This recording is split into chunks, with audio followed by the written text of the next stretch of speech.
Hey there guys, how's it going? Today I'm reacting to The Making of Bad, the music video, the short film by Michael Jackson, directed by Spike Lee for Bad 25. I remember when I first watched this 5.5 years ago in summer 2020, and it really reinvigorated some creative artistic fire within me, watching him talk about making this music video, all that went into it. And yeah, I come back to this making of stuff for this video, for Bad 25. I come back to it like twice a year or something. Yeah, let's jump right in. Michael, yeah. The thing is also when he drops down into it, and everybody starts surrounding him. Yeah. If we drop down in front of the three guys the opposite way, so three guys would be in the So cool, the jumping. Okay, great. What I didn't realize is that, I have this like earnest, social drama, and all of a sudden it's going to end in this choreographed big song, and it was like, huh?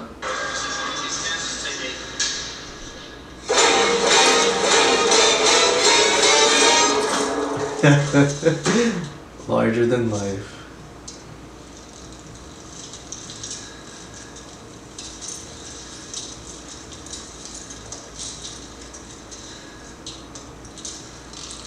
I remember this. Yeah, Scorsese directed this, which is crazy, right? Yeah.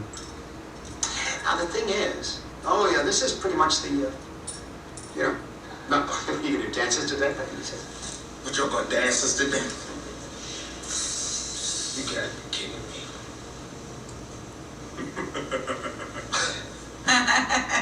He probably was gonna dance him to death. So he said nothing here. And today. You're all staring at each other and the pipe breaks. You're right. Everybody goes.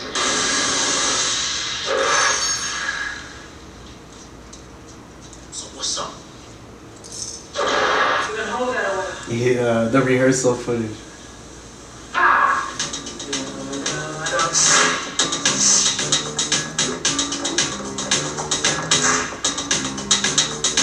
Michael was very interesting. We would work with the dancers in the daytime, but me and Casper would go to the Elmsley Palace Hotel and work with Michael at night. And we'd be working till 2:30, 3 in the morning. It would take turns creating different things, making different things happen.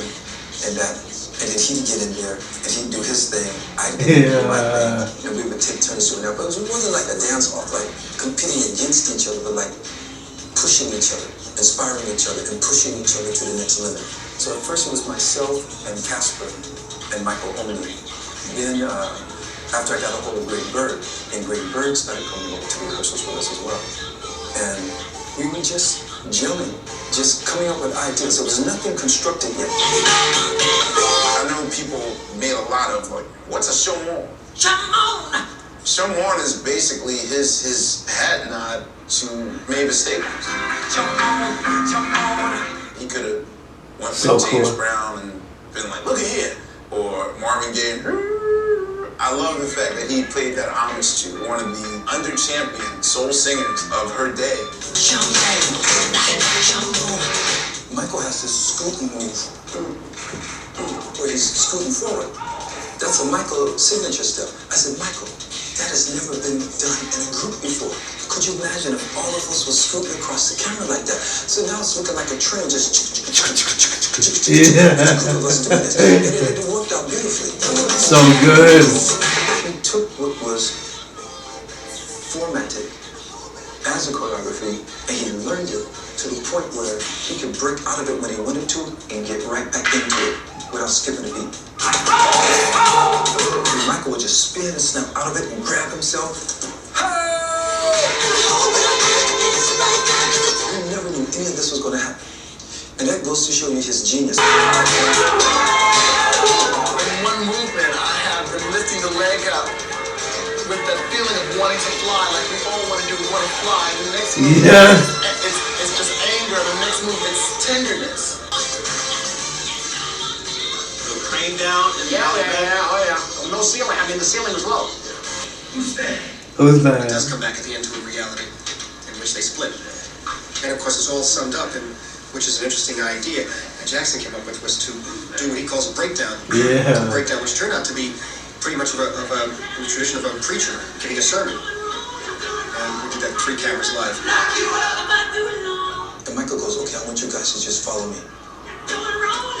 think I had to be one of the only singers in the group because a lot of the guys were studying dance.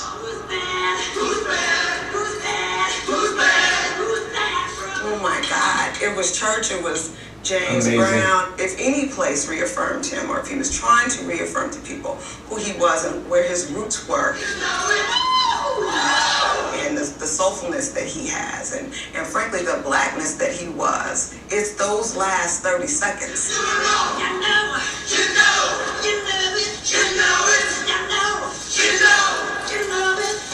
Sometimes he lost us, you know. Get the wrong, get me that dinner. So God,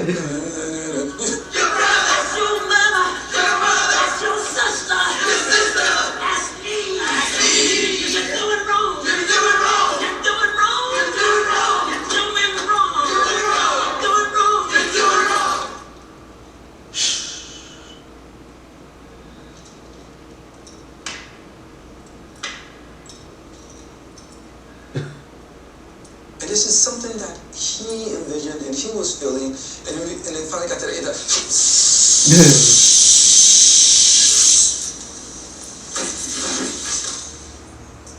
Quincy Jones, we're working on Michael's follow-up to Thriller. We got a rock track. I'm not a session guitar player, man. I'm not that world.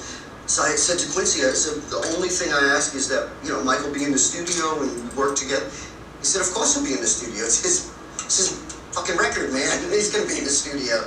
I opened up the studio door in Westlake, and 3 guys, Bruce Sweden, the engineer, Quincy Jones, and Michael Jackson. And the first thing I noticed was Michael had penny loafers on. And they were like pristine.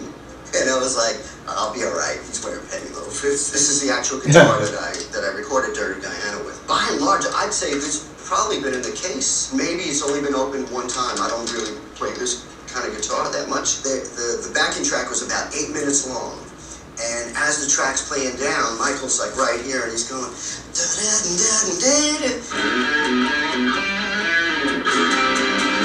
and he was really adamant. There's that little space on the 3rd phrase. It's a subtle thing, right? And I didn't catch it right away. That little thing was so important to Michael to catch that little space there. I was like, why is he making such a big thing about it? Not playing. It's fire. It's brilliant, though. It's as important what you don't play as what you do play.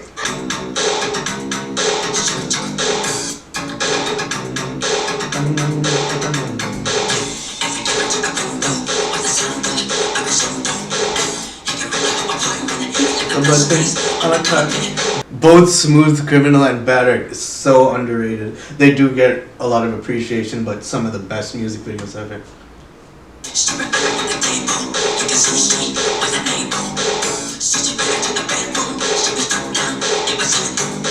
There's a story, actually, that Quincy told me years ago. And what he said was that Michael had the ability to come in, he could lay down the lead vocal of a track. And then he could sit there, listen, just put the time in, and figure out where all the harmonies should go. And then do that, not leave until he had the harmonies right. And when I think of Smooth Criminal, I'm just impressed, again, the vocal. My name is Phyllis Brooks, and I want to direct my question to all you guys. Who teach you guys your dance steps?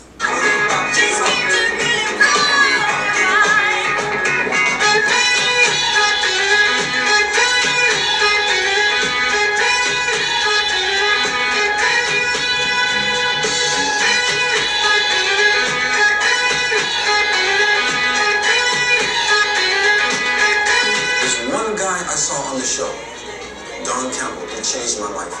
He did not dance. Oh, like walking in place. He didn't move like everybody else. He just walked into the beat.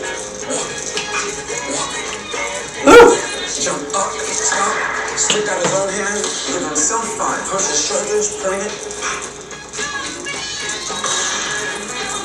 And that was locking. You can see Michael doing it. Like, you can see he's putting this locking in his, you can see he's just incorporating little things into his stepping like that, you know. Funky Chicken, that's a Funky Chicken. So these dances came from Funky Soul Train Chicken. too. Michael Jackson. To his passage out.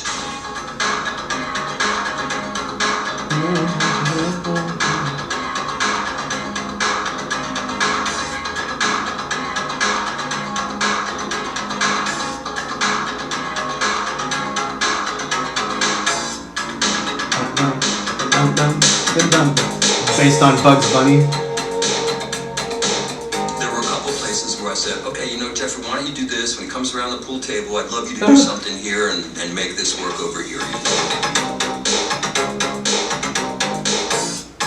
I remember watching the behind the scenes for the Smooth Criminal music video, and the director was like, Michael having an armband and like bandages around his fingers, like that was like his own like little spontaneous, little eccentric little decisions like that. And it was amazing because the director was like, it shows that the character has this life off screen that none of us know about. Love that.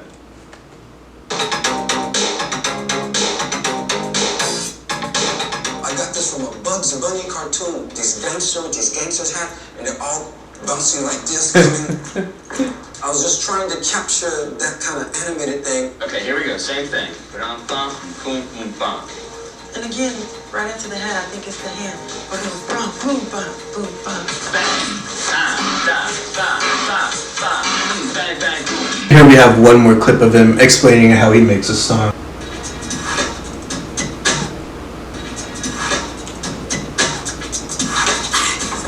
What you're hearing is not the electric drum machine. It's a hardwired 48-track digitally mastered human. What I mean, so I'll take that and use that as the main foundation for the track and build all the sounds around that. You know what I'm saying?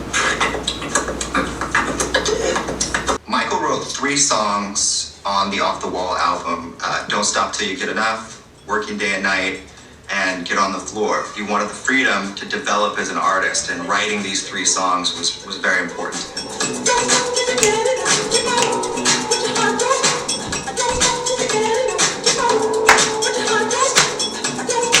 The demos are kind of a revelation in that they really illuminate Michael's abilities as a songwriter and show how developed these songs were when he brought them to Quincy Jones. You really see Michael's rhythmic sophistication.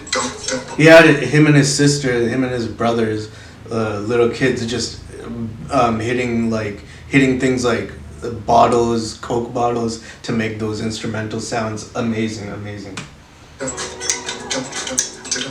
That's what did it. That's the phrase that pays. That's the hook right there.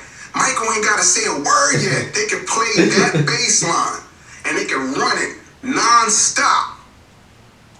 And we're good. Alright guys, that's gonna wrap it up for this video. Thank you for watching. I'll react to more Michael Jackson in a bit. Later guys.